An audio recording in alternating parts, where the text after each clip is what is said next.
Գյորջյան Կասկադ 60 ամիս փուլային վճարում բազմաթիվ առավելություններ։ Որպեսզի նաև հարության համար այս հանցակազմի իրական նպատակները պարզ լինեն, ես մի փոքր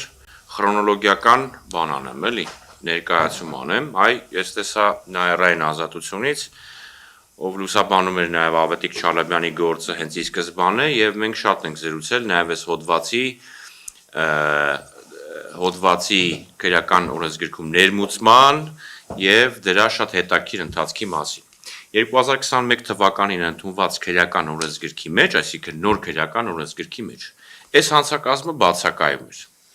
Նախորդ քրեական օրենսգրքի մեջ բոլորովին վերջերս էր ներմուծվել, եթե չեմ սխալվում 19-20 թվականներին քաղաքացիական հասարակության որոշ ներկայացուցիչների կողմից, մասնավորապես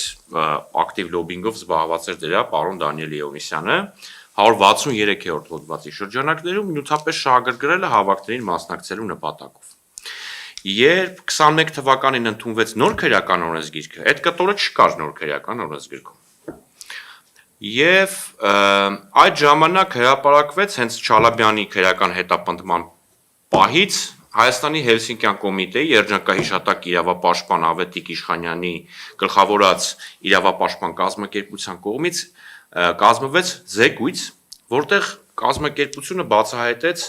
այս նյութապես շահագրգռելու հանցակազմի քրեական օրենսգիրք ներմուծման առեղծվածը։ Ինչ էր պարզվել։ Պարզվել էր, որ Վենետիկի հանձնաժողով այս հանցակազմի ուրեմն վերաբերյալ կարծիք ուղարկելու ժամանակ անգլերեն թարգմանությունը չի համապատասխանել հանցակազմի ուրեմն նորմատիվ տեքստին։ Մասնավորապես անգլերեն թարգմանության մեջ մեր գործընկերները պատահմամբ կամ դիտավորությամբ ավելացրել էին հարկադրելու տերմինը։ Նյութապես շահագրգռելը ստիպելու համար, հարկադրելու համար անձին ներկայանալ հավաքին։ Եվ բնականաբար Վենետիկի հանձնաժողովը հարկադրանքի տերմինի առկայության պարագայում տվել էր կարծիք, որ նման ուրեմն նոր հանցակազմ ներմուծելը քրեական օրենսգրքում տեղավորվում է միջազգային չափանիշների մեջ եւ համապատասխանում է հավաքների ազատության սահմանափակման։ Ես չեմ ուզենա սխալվեմ անունը տալու շրջանակներում, բայց եթե չեմ սխալվում, նաև Արդարադատության նախարարությունը որպես ուրեմն օրինագծի նոմինալ հեղինակ ներգրաված է եղել այդ process-ում, բայց թարգմանության մասով ես գիտեմ, որ էլի ինչ որ իրավապաշտպան կազմակերպություններ են եղել։ Այսինքն Վենետիկի հանձնաժողովը այն ժամանակ տալիս է, որ սա նորմալ, շատ նորմալ է ուրեմն հանցակազմ է, ինչի որովհետև այդ հարկադրանքի տերմինը անգլերեն թարգմանության մեջ ես իմ ոնց եկել ավելացել էր Վենետիկի հանձնաժողովի հարցման մեջ։ Եվ Ավետիք Չալաբյանի քրեական հետապնդումը 22 թվականի մայիսին սկսվեց, ընդամենը 1 ամիս հետո այն նոր քրեական օրենսգիրքը պիտի ուժի մեջ մտներ, որտեղ այս հանցակազմը չկար։ Մենք դատարանում Չալաբյանի կալանքի ուրեմն հարցի քննարկման ժամանակ ասացինք հարգելի դատարան, ընդամենը 1 ամսից այս հոդվածը արդեն ապաքրեական է լինելու, Ավետիք Չալաբյանի նկատմամբ քրեական հետապնդում չի կարող իրականացվել։ Դուք 2 ամսով ոնց եք կալանավորում։ Դրանից 1 շաբաթ հետո հրատապ կարգով ազգային ժողովում քաղաքացիական պայմանագիր այն ժամանակ այդ քաղաքացիական պայմանագիր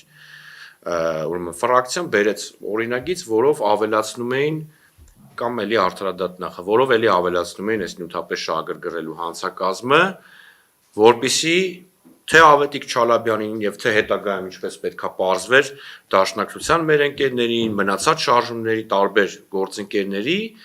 գաղտնալսածը մոնտաժեն, տեղադրեն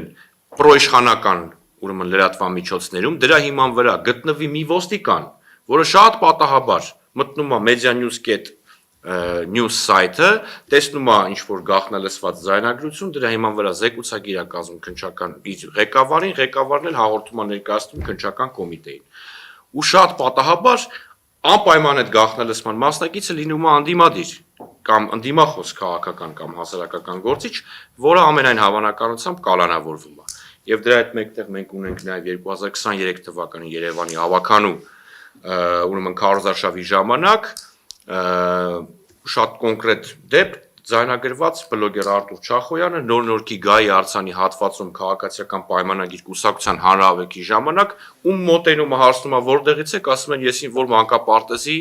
տնօրենն եմ։ Նույնիսկ մի քանի հոգու հարցնելուց հետո մոտենում է մեկ ուրիշին, էլ չի ասում դուք որտեղից եք, ասում է իսկ դուք որ մանկապարտեզի։ Ուրեմն աշխատակից եք։ Ուրեմն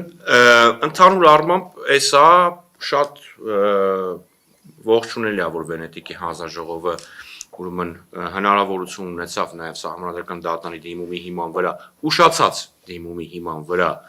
ուրեմն տալ կարծիք եւ ներկայացնել դրա այս հանցակազմի իրավական որոշակիության խնդիրները, նաև բովանդակային եւ տրամաբանական խնդիրները։